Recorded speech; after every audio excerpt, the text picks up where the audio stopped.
Quand je suis en train de vivre des choses fortes, je sais que je vais finir par le tatouage. Donc il y a pas mal de décès, malheureusement, paix à leurs âmes. Il y a pas mal de décès sur les bras, il y a pas mal de sorties d'albums, il y a pas mal d'aventures avec des femmes, il y a différentes choses. Yes, c'est A2H pour Don't Touch My Tattoos. Oui.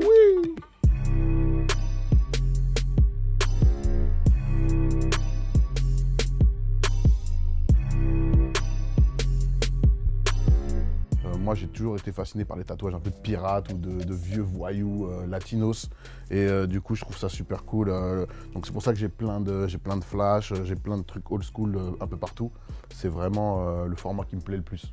Et pas de couleur. Je trouve ça plus cool d'avoir tout en unique. J'avais regardé un bouquin d'un photographe sur les gangs latinos. Et il m'avait traumatisé ce bouquin. Il n'y avait que des mecs avec des tatous de ouf, des skulls mexicains et tout. Et j'avais trouvé l'esthétique dingue. Et du coup, ça m'a pas mal inspiré. Et après, j'aime bien tout ce qui va être les tatouages un peu à l'arrache, un peu quepon. Peut-être cette culture punk aussi de tatou un peu pas bien fait, où tu repasses pas dessus et tout. Ça m'a toujours parlé. Donc c'est vrai que le tatouage, ça a toujours été quelque chose qui m'a attiré l'œil. En fait, la démarche de base, c'était de m'inscrire des trucs qui me parlaient et que je pensais qu'ils me parleraient tout le temps. Mais la démarche de base, elle était là. Après, il y a le côté esthétique aussi qui est arrivé avec le temps, parce que je trouve ça joli aussi, les tatouages. Mais j'essaye toujours que ça raconte au moins un peu quelque chose, tu vois. Alors, mon premier tatouage, c'est celui-là. C'est un dicton malgache.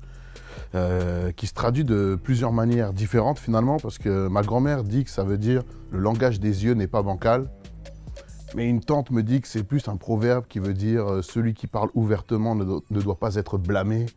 C'est un genre de dicton en gros qui veut dire vaut mieux être dans l'honnêteté, vaut mieux être droit, vaut mieux dire ce qu'on pense. Mes premiers tatous, je les ai tous faits à bleu noir dans le 18, donc les deux manchettes, le premier, le dicton, la bande flash et tout. Après ça, je l'ai fait avec Sugar Maya. Voilà, elle m'avait proposé, elle kiffe bien ma musique, elle m'avait proposé qu'on se fasse une séance et tout, donc j'étais allé dans son salon. J'avais dit à Maya que je voulais un genre de Ganesh, mais que je la voulais dans son style à elle, très réaliste. Et du coup, elle a mélangé une vraie photo d'un éléphant avec une coiffe indienne, au lieu de prendre un symbole de Ganesh classique. Ça, c'est un truc pour chasser les démons, pour pas se faire posséder. Je l'ai fait dans un vieux tattoo shop dans le nord. Ça vient d'une culture hébraïque. Ouais, c'est le pentacle du père. C'est censé être un truc qui te protège un peu. Moi, je viens d'une famille assez métissée. Il y a des musulmans, il y a des chrétiens, il y a des juifs et tout. Donc voilà, je ne suis pas forcément rattaché, moi, personnellement, à une religion. Je suis quelqu'un de spirituel, mais je ne suis pas rattaché à une religion. Du coup, j'ai un peu tous les symboles. J'ai une main de Fatma ici. J'ai une étoile de David. J'ai une croix. Et voilà, j'ai cette espèce de symbole hébraïque là qui est censé un peu te protéger des démons, quoi. Donc ça, c'est un tatouage qui me tient un peu à cœur. Ça veut dire pas mal de choses pour moi. Après, il y a celui-là qu'on a fait à la sortie de l'album L'Amour. Voilà, je l'ai fait avec mon meilleur pote qui est aussi celui avec qui je produis tout. On l'a fait au Brésil à la sortie de l'album. Voilà, c'est un symbole qui est important parce qu'on est plusieurs à l'avoir tatoué. Parce qu'après, il y a d'autres gens qui ont participé à cet album qui ont fini par le tatouer aussi. Du coup, on est plusieurs à l'avoir.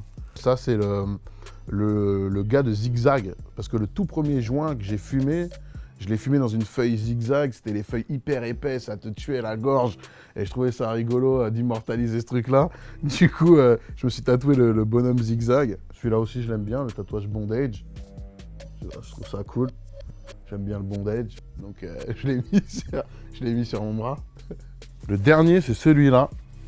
Le dernier, c'est en fait, c'est le corps de la mère de la tatoueuse. Parce que j'avais envie de m'inscrire sur la peau que pas besoin d'être normé forcément, pas besoin d'être forcément fit, pas besoin d'être forcément dans les codes. Et de me tatouer, tu vois, une femme un peu obèse, comme ça, je trouvais que ça voulait dire beaucoup de choses. Du coup, voilà, je me suis tatoué cette femme non normée. C'est plusieurs ambiances, plusieurs aventures. Il y a du salon, il y a des potes, il y a un peu de tout. C'est un truc qui est un peu addictif, c'est un peu une genre de dope, hein, ça. Hein, putain, et du coup, ça se trouve, je vais en finir partout, mais pas la tête. Je pense pas que je vais faire de face tat.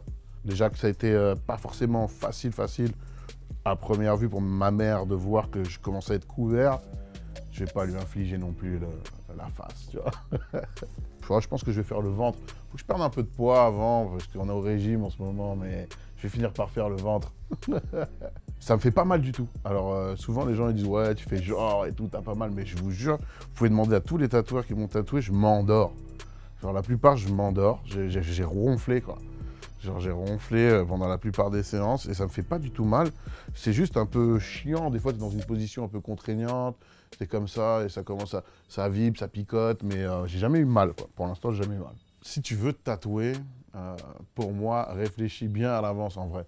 Ça peut paraître bateau à dire, mais je connais quand même pas mal de gens qui se lancent dans un truc de tatou à un moment donné de leur life parce qu'ils sont, je sais pas, dans un délire. Et après, la vie peut t'amener dans d'autres ambiances et des fois, c'est un petit peu dur d'assumer ça tout le temps. Après, on est en 2020, je pense qu'on commence un peu à être relax avec ça, donc ça va de mieux en mieux. Si tu veux voir d'autres vidéos sur les tatous, abonne-toi à GQ France. Clique mon bon jeune, clique.